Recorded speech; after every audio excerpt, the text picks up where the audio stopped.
$50 billion വാഹന സാമ്രാജ്യമാണ് ജപ്പാനിലെ Toyota കുടുംബം. ലോകത്തിലെ ഏറ്റവും ധനികരായ കാർ നിർമ്മാതാക്കൾ ലംബോർഗിനികൾ ഉപയോഗിക്കാറില്ലെന്നും ആഡംബര ബോട്ടുകൾക്ക് വേണ്ടി പണം വാരിയെറിയാറില്ലെന്നും വാർത്തകളിൽ നിറഞ്ഞു നിൽക്കാൻ ആഗ്രഹമില്ലാത്തവരാണെന്നും പറഞ്ഞാൽ നിങ്ങൾക്ക് വിശ്വസിക്കാൻ സാധിക്കും.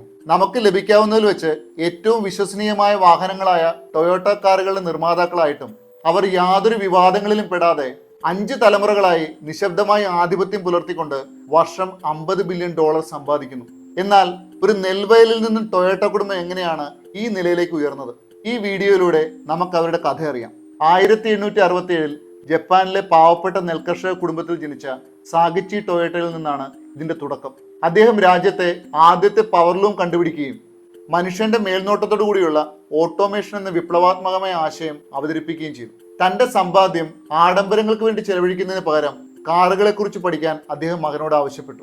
അദ്ദേഹത്തിന്റെ മകനായ കീയിച്ചിരി ടൊയോട്ട ഒരു അമേരിക്കൻ ഷെവർലെ കാർ വാങ്ങി ഓരോ ഭാഗങ്ങളും വേർപെടുത്തി പഠിക്കുകയും രണ്ടാം ലോക മഹായുദ്ധത്തിന് തൊട്ടു മുമ്പ് 1937 ടൊയോട്ട മോട്ടോർ കോർപ്പറേഷൻ സ്ഥാപിക്കുകയും ചെയ്തു. ജപ്പാന് ലോകോത്തര നിലവാരമുള്ള കാറുകൾ നിർമ്മിക്കാൻ കഴിയുമെന്ന് അക്കാലത്ത് ആരും തന്നെ വിശ്വസിച്ചിരുന്നില്ല. തുടർന്ന് 1957 ടൊയോട്ട അമേരിക്കൻ വിപണിയിലേക്ക് പ്രവേശിച്ചപ്പോൾ എല്ലാവരും അവരെ പരിഹസിച്ചു.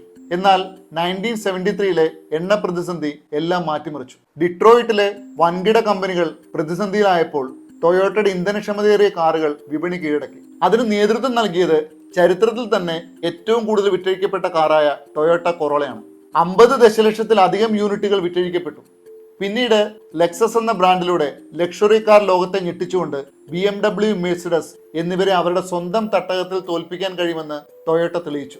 ഇന്ന് ഈ കമ്പനിയെ നയിക്കുന്നത് സ്വയം കാറോട്ട മത്സരത്തിൽ പങ്കെടുക്കുന്ന വലിയൊരു റീകോൾ പ്രതിസന്ധി അതിജീവിച്ച് കമ്പനിയെ ശക്തമായി തിരിച്ചുകൊണ്ടുവന്ന ആക്കിയോ ടൊയോട്ടയാണ്. മറ്റുള്ളവർ ഭാവിയെക്കുറിച്ച് വാചകമടിക്കുമ്പോൾ ടൊയോട്ട ഫ്യൂജി പർവ്വതത്തിനടുത്ത് വോവൻ സിറ്റി നിശബ്ദമായി നിർമ്മിച്ചുകൊണ്ടിരിക്കുകയാണ്. കൂടാതെ ഹൈബ്രിഡ്, ഇലക്ട്രിക് വാഹനങ്ങൾ, ഹൈഡ്രജൻ, ആർട്ടിഫിഷ്യൽ ഇന്റലിജൻസ്, റോബോട്ടിക്സ് എന്നിവയിലെല്ലാം തന്നെ കോടിക്കണക്കിന് രൂപയാണ് ഇവർ നിക്ഷേപിക്കുന്നത്. സുബരു, മസ്ദ, സുസുക്കി, ഇസൂസു എന്നീ കമ്പനികൾക്ക് മേൽ നിയന്ത്രണമുണ്ടായിട്ടും കമ്പനിയുടെ വെറും 8% ഓഹരി കൊണ്ട് മാത്രമാണ് ടൊയോട്ട കുടുംബം ഈ ഒരു വലിയ ബിസിനസ് സാമ്രാജ്യത്തെ നിയന്ത്രിക്കുന്നത്. ഇവിടെ നിങ്ങൾക്കായി ഒരു ചെറിയ ചോദ്യം. ടൊയോട്ടയാണ് ഏറ്റവും വിശ്വസനീയമായ കാറുകൾ നിർമ്മിക്കുന്നതെന്നും ഇതാണ് വാഹന വ്യവസായത്തിൽ അവർക്ക് സമാനതകളില്ലാത്ത മികച്ച പ്രതിച്ഛായ നൽകുന്നതെന്നും നിങ്ങൾ കരുതുന്നുണ്ടോ? എങ്കിൽ താഴെ കമൻറ്റ് ചെയ്യാം.